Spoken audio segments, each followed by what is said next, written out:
रामायण के अनुसार हनुमान की जलती हुई पूंछ का पल आध्यात्मिक काव्य में एक महत्वपूर्ण घटना है। यह घटना होती है जब हनुमान महान वानर देवता और भगवान राम के एक प्रशंसक लंका नगर में पहुंचता है और वहां सीता की खोज में आता है, जिसे राक्षस राजा रावण ने अपहरण किया है। हनुमान लंका में प्रवेश करते ही वह अपनी अद्भुत शक्ति और चुस्ती से विभिन्न बाधाओं और रक्षकों को पार करता है। सीता की खोज करने के लिए वह नगर में हलचल मचाता है, जिससे राक्षसों के दिलों में भय उत्पन्न होता है। अंत में हनुमान सीता को अशोक वन में पाता है, जहां रावण द्वारा उनकी कैद होती है। हनुमान सीता के पास जाता है और उन्हें भगवान राम के आसन्न उद्धार की पुष्टि करता है। अपनी भक्ति और शक्ति का प्रदर्शन करने के लिए हनुमान का आकार बढ़ता है और उनके शरीर से एक दिव्य प्रकाश फैलता है। राक्षस रक्षक और रावण की सेना उनके चारों ओर घेरती है, जबकि हनुमान उन्हें आसानी से पराजित करता है। हनुमान के हंसी दबाने के द्वारा हनुमान की तबाही को समाप्त करने की आखिरी कोशिश के रूप में राक्षसों में से एक सिफारिश करता है कि हनुमान की पूंछ को आग लगा दें।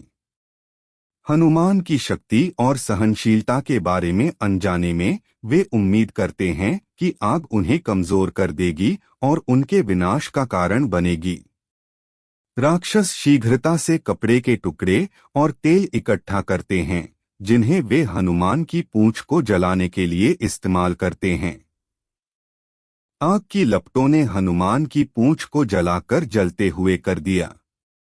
हालांकि दर्द या कमजोर होने की बजाय हनुमान ने जलती हुई पूंछ का उपयोग अपनी क्रियाओं को तेज करने का एक अवसर के रूप में किया। अपनी जलती हुई पूंछ के साथ हनुमान ने लंका के इमारतों और संरचनाओं को आग लगा दिया। आग आसमान में ऊंची ऊंचाई तक बढ़ती है, पूरे शहर को आवृत करती हुई। राक्षसों और उनकी सेना के लिए आग की गर्माहट और क्रोध असहनीय हो जाते हैं।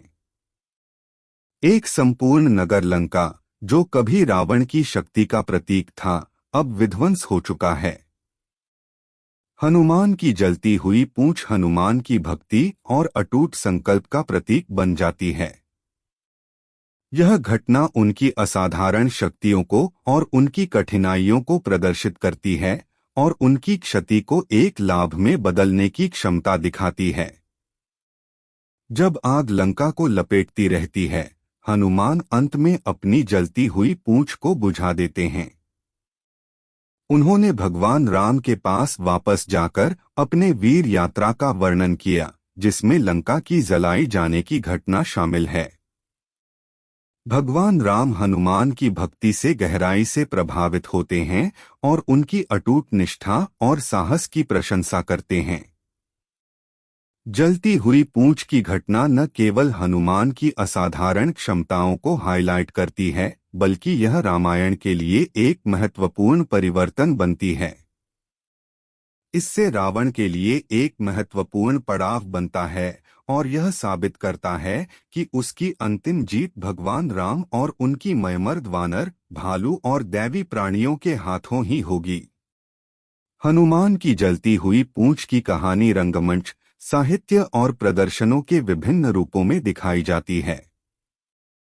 यह रामायण की प्रसिद्ध और पहचाने जाने वाली घटना है, जो अच्छाई की विजय और अटूट भक्ति की शक्ति का प्रतीक है।